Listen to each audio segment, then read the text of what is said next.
கர்த்தருடைய பரிசுத்தமான நாமம் மகிமைப்படுவதாக. ஆசீர்வாதமான ஒரு நல்ல காலை நேரத்திலேயும் பாளையங்கோட்டை இந்திய தேவ சபையிலிருந்து காலை மன்னாவை உங்களோடு கூட பகிர்ந்து கொள்வதில் மிகுந்த சந்தோஷம். தேவன் கிருபையாய் தந்திருக்கிற ஒரு நல்ல நாளுக்காக கர்த்தரை துதிப்போம். ஜூலை மாதம் 2ஆம் தேதி காலை வேளை. பரிசுத்த பிதாவே, இந்த காலை வேளைக்காக நாங்கள் உமக்கு நன்றி சொல்லுகிறோம். ஒரு புதிய மாதத்தின் 2வது நாளை காண செய்ததற்காக ஸ்தோத்திரம். இந்த நாளை உடைய பிள்ளைகளுக்கு ஆசீர்வாதமாய் மாற்றி கொடுங்க. தங்களுடைய நல்ல நாட்களை சந்திக்கிற உடைய பிள்ளைகள் ஆசீர்வதிக்கப்பட நான் வாழ்த்தி ஜெபிக்கிறேன். இந்த காலை தியானம் உடைய பிள்ளைகளுக்கு பிரயோஜனமாக இருக்கட்டும். இயேசுவின் நாமத்தில் ஜெபிக்கிறேன் நல்ல பிதாவே, ஆமென், ஆமென், ஆமென். கர்த்தர் நல்லவர்.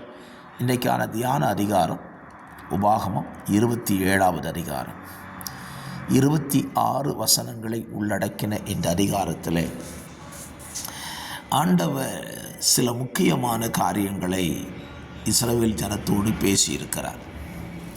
இந்த அதிகாரத்தை நீங்கள் வாசிக்கும் பொழுதே சாபம் என்கிற ஒரு வார்த்தை அல்லது சபித்தல் என்கிற வார்த்தையை திரும்ப திரும்ப ஆண்டவர் பயன்படுத்துகிறார். பொதுவாகவே நம்முடைய வாழ்க்கையில் சபிக்கிறதை அல்லது சாபத்தை நாம் விரும்புவதில்லை, ஆசீர்வாதத்தை தான் விரும்புவோம். நல்லது, நாம் ஆசீர்வாதத்தை விரும்ப வேண்டும், ஆசீர்வாதமே நமக்கு கிடைக்கட்டும். ஆனால் இந்த அதிகாரத்தில் ஒரு காரியத்தை நாம் புரிந்து கொள்வதற்கு கர்த்தர் இந்த காலவெளியில் உதவி செய்வாராக. தவறு செய்கிறவர்களையும் ஒத்துக்கொண்டு அவர்களோடு ஒத்துப்போகிற ஒரு காலத்திலே இன்றைக்கு நாம் வாழ்ந்து கொண்டிருக்கிறோம்.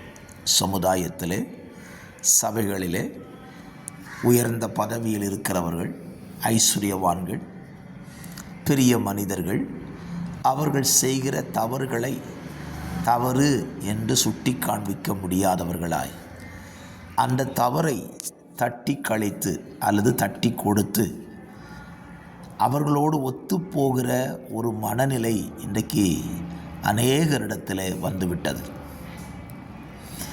ஆனால் இந்த அதிகாரத்தை நீங்கள் வாசித்தீர்களானால் தவறு செய்தவனை தவறு என்று சொல்லி தீர்ப்பு வழங்கக்கூடிய அதிகாரத்தை ஜனங்கள் கையிலே கர்த்தர் சொல்லுகிறார்.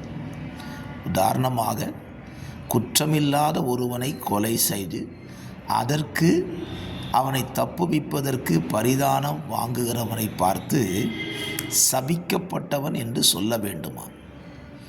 யோசித்து பாருங்கள்.